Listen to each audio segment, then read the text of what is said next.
Hi, നമ്മൾ രാവിലെ അല്ല, നമ്മൾ വൈകിട്ട് വയലിൽ വന്നിരിക്കുന്നു.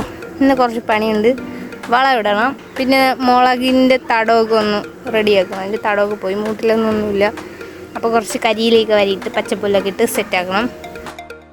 ഇപ്പോൾ പണി തുടങ്ങാം.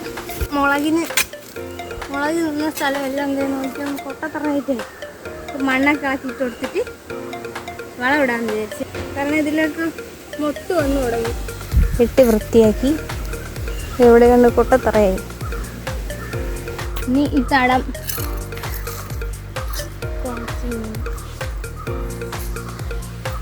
ദിസ് ഈസ് കോഴിവളം ഫ്രം അവർ ഓൺ കോഴി.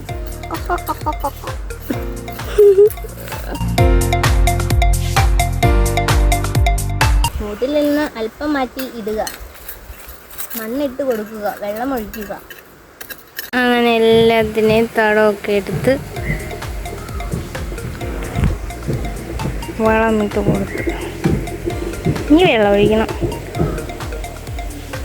ചാണകം നമ്മുടെ കൃഷിക്ക് ഒഴിക്കാനാണ്.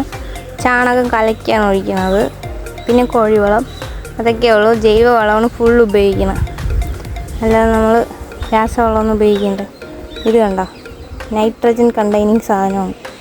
എന്തോന്നാണ്, കൊന്നയുടെ ഇല. ഈ ആളാണ് ഇതെല്ലാം പറിച്ചു വെച്ചേക്കുന്നത്. പണിയെല്ലാം കഴിഞ്ഞ് ക്ഷീണിച്ച് തളർന്ന അവസ്ഥയായാലും അവസാനം ദേ ഈ മൂലയ്ക്ക് വന്നു ഇങ്ങനൊരു വ്യൂ കാണുമ്പോൾ സന്തോഷമുണ്ടല്ലോ, അത് പറഞ്ഞറിയിക്കാൻ പറ്റില്ല.